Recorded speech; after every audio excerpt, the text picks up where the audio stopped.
Summer holidays almost end అయ్యే time వచ్చింది కదా. ఎవరైతే ట్రిప్స్ ప్లాన్ చేసుకుంటున్నారో ఈ లాస్ట్ వీక్స్ లో ఎండలు బాగా ఉంటున్నాయి కాబట్టి ఈ వీడియో మీకు ఉపయోగపడుతుంది. మనం ఏదైనా లాంగ్ ట్రిప్ పై కార్ వెళ్తున్నప్పుడు ఫుడ్ అనేది మనం కుక్ చేసుకుని వెళ్తాం కదా, ఎలాంటి కర్రీ వండుకున్నా కూడా పాడైపోకూడదు అంటే మనకి కూలర్స్ ఉంటాయి కదా. ఇది చాలా మందికి తెలిసి ఉండొచ్చు, బట్ నేను ఇక్కడ చెప్పేది ఏంటి అంటే ఇన్స్టెడ్ ఆఫ్ ఐస్ క్యూబ్స్ దగ్గర ఉన్న ప్లాస్టిక్ కంటైనర్స్ లో వాటర్ పోసేసి డీప్ ఫ్రిడ్జ్ లో పెట్టేయడమే. మీరు రేపు వెళ్తారు అంటే నిన్న నైటే మనం ఫ్రిడ్జ్ లో పెట్టుకుంటే ఒక 24 hours ఐస్ ఫామ్ అవుతుంది సాలిడ్ గా. దాన్ని తీసుకెళ్లి మనం ఈ కూలర్ లో పెట్టుకుంటే ఐస్ క్యూబ్స్ బయట నుంచి కొనక్కర్లేదు. And at the same time apartments లో ఉన్న వాళ్ళకి ఐస్ క్యూబ్స్ అనేవి అంత త్వరగా రావు కాబట్టి ఈ టిప్ హెల్ప్ అవ్వచ్చు.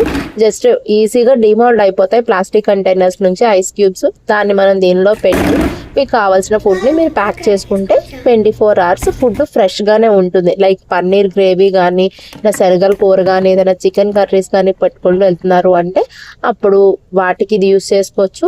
Water bottles, cool drink bottles చల్లగా ఉండాలన్నా కూడా ఉపయోగపడుతుంది. లేదు పెరుగు పులిసిపోకుండా ఉండడానికి ఉపయోగపడుతుంది.